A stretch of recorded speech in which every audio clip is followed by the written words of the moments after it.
Hi, I'm Stacy with WTI. Something that I have learned that is so good is when you try different flours when you're making your breads. This awesome flour from Caputo will give you beautiful flour that leads to yummy, delicious bread. If you've ever had the authentic Italian bread, you'll notice that it has a really different flavor. That is all to great flour like this. If you've had authentic Italian bread, you'll notice it has a particular scent and a particular taste. That's all thanks to great flour like this. This is a true semolina flour that comes in 2 fresh packages. It has an expiration date on the top so you can be sure that it's within due time.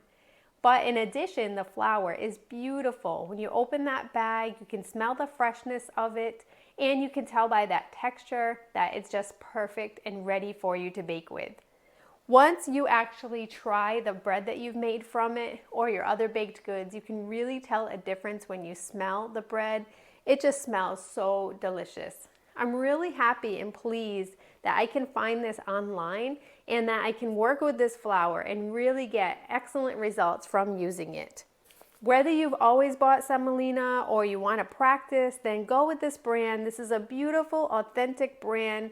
I really appreciate the freshness of it as well as the really durable packaging, and you get all the flour that you'd like so that you can experiment and enjoy that yummy, delicious baked goods that come out of it. But that's just my point of view.